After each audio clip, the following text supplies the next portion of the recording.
गुरु नानक चौक ते कुमठा नाका जाणाऱ्या रस्त्यावर गुरु नानक चौकातील सर्कल जवळ MH13 AAF 2546 या रिक्षाने एका दुचाकी स्वारास जोरदार धडक दिली आहे। यामुळे दुचाकीच्या मागे बसलेली महिला कोसळून जखमी झाली आहे।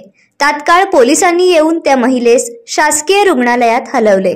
यामुळे गुरु नानक चौकामध्ये बघ्यांची गर्दी वाढली होती।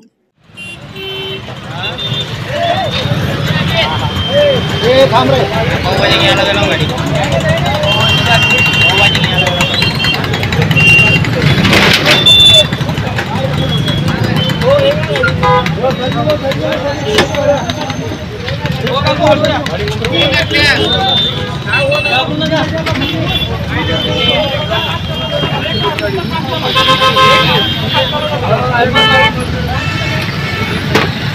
ये क्या मावशी नाही पडले त्यानेच पडले।